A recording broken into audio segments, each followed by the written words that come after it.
ஏன் ஒரு ஆளுக்கு 10 நாய் எடுத்து வச்சுக்கலாமே வீட்டில்? எதுக்கு இந்த மாதிரி இப்போ வீடியோ போட்டுட்டு இருக்கீங்க?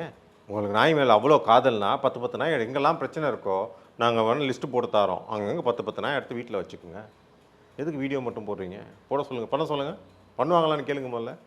இவ்வளோ பேர் பேசுகிறாங்களே, வினோதினி பேசுது, சந்தியான்னு ஒரு நடிகை பேசுது, ஏன் அம்மு 4 வச்சிருக்கு, இன்னொரு 10 கொண்டாந்து தரேன். பேசியே காமிச்சாங்க சார். அது நாய் எப்படி பேசிச்சுன்னா இதான் மீனிங்லாம் சொன்னாங்களே சார். அதான் அவங்க பேசி கொஞ்சிக்க வேண்டியது. இப்போ அதுக்கப்புறமும் நீயானதுக்கு அப்புறமும் அவங்க வீடியோஸ் போட்டிருக்காங்க. இதில் வந்து என்ன சொல்கிறது, ரிச் வெர்சஸ் புவர்ன்ற மாதிரி இந்த ஷோ எடுத்து போய் உண்மையே அதான்.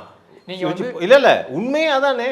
அந்த அந்த ஆட்டோக்காரன் பொண்ணு இறந்துச்சே, இன்னொருத்தன் வந்து நம்ம நாலு நாய்க்கு மண்ணில் மாட்டிக்கிட்டு முடிச்சுக்கிட்டு இருந்தான். இன்னொருத்தன் பையன் வந்து பையனா தம்பி ஒருத்தன் 70 நாள் கழிச்சு இறந்தானே, அவங்களாம் உச்சநீதிமன்றத்தில் போய் வாதாட முடியுமா?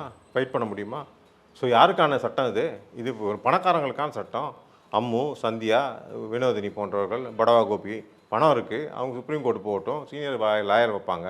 இதால் சாதாரண அடிமட்டத்தில் நாய் கடிச்சா 2000 ஊசி போடணும். எவன்கிட்ட காசு இருக்குது தெருவில் இருக்கவனுக்கு? ஒரு ஏழைக்கிட்ட இருக்கா? அவன் வேறு வழி இல்லாமல் கவர்மெண்ட் ஹாஸ்பிட்டல் போவான். கவர்மெண்ட் ஹாஸ்பிட்டலில் போடுற ஊசி சரியான ஊசின்னு அவனுக்கு தெரியுமா? ஏன்னு கேட்டிங்கன்னா ரெஃப்ரிஜரேஷனில் வைக்கணும். அது இத்தனை டெம்பரேச்சரில் தான் வைக்கணும்.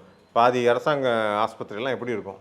மனுஷனுக்கு ஹாஸ்பிட்டலே ஒழுங்காக இருக்காது, நாய் ஹாஸ்பிட்டலில் எப்படி இருக்கும் போது அதை விட கேவலமாக இருக்கும்.